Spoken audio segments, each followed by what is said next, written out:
Hey everyone, my name is Wedge, and today our recap of Grand Prix Kobe is going to be a little different, mainly because Grand Prix Kobe was a little bit different. Now before we jump into that, we have a giveaway going on right now, and you do not want to miss it. In case you didn't know, late last week we released a video of us opening 2,000 packs of cards. 2,000. To celebrate this YouTube MTG record, we're giving away a Mana Crypt, Expedition Breeding Pool, and Foil Mana Crypt to 3 lucky viewers. All you have to do is click the first link in the description and subscribe to the channels involved in the opening. Super easy, anywhere in the world, shipped for free, expensive cards, and it costs you nothing to enter. Now without further ado, let's talk about Grand Prix Kobe. Grand Prix Kobe was a modern Grand Prix that took place this past weekend in Japan. Now this would normally just be any other tournament because modern Grand Prix, while fun, don't exactly end up including anything super bizarre, but take a journey with me for a second. White-Black Eldrazi top-8'd the event, and not only was this not an Eldrazi Death and Taxes list like we're used to seeing, but it seems to be White-Black Eldrazi with Lingering Souls thrown in and a Shriekmaw for flavor.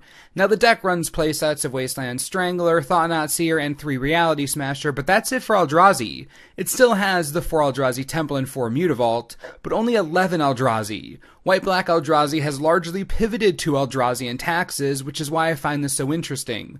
But in this build, not a single Thalia, Leonin Arbiter, or Flicker Wisp to be seen main or sideboard. Peculiar, but I guess it doesn't matter because the deck took first place in the event. Now let's try a more ridiculous example of what I'm talking about next. Take a look at this affinity list. Did you notice anything weird? Ding ding ding, you got it. That's a copy of Collected Company. Collected Company in Affinity. I don't care what anyone says, this is not normal. I scour results all the time and I've never seen this, but here it is. Collected Company in an Affinity deck, main board, a single copy, I don't know why, in the top 8 of a Grand Prix. No sideboard copies either. Literally one main deck company and nothing else. Why?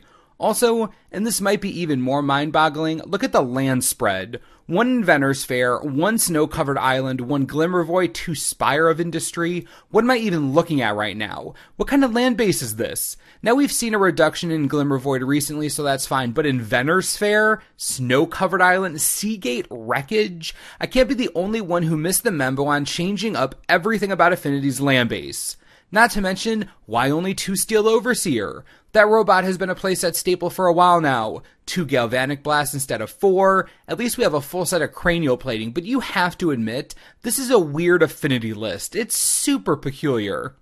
Esper Control also managed a top 8 Grand Prix Kobe. Gotta love a control list doing well, but curiously, this Esper Control list had a few things I did not expect.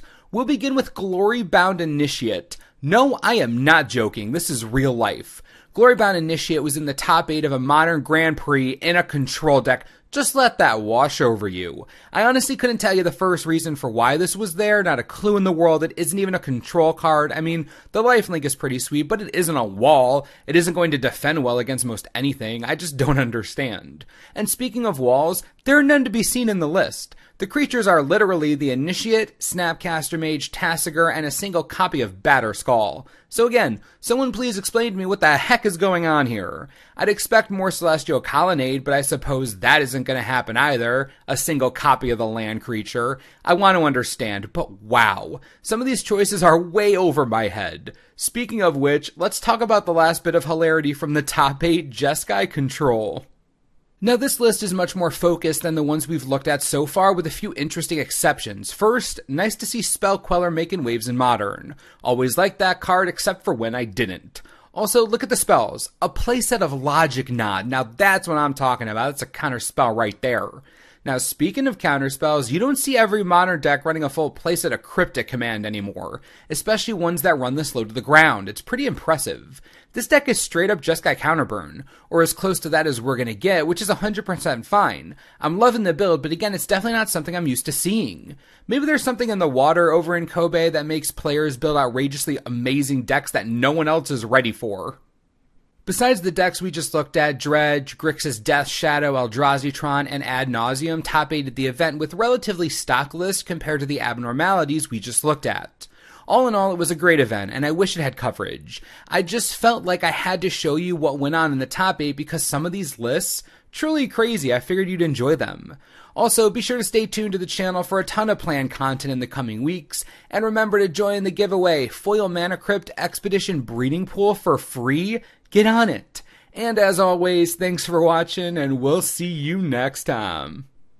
This video is brought to you in part by TCGplayer.com. Looks like Collected Company is in Affinity now, right? If you want Collected Company, I got your back. Card is a staple in Modern in a billion different decks and has somehow managed to stay pretty cheap at $12 each. That may seem like a lot, but Dragons of Tarkir has been out of print for a while now. Collected Company is never going to go down in price. Get them if you need them. Click the link on the screen. It helps the channel. We all win. Enjoy.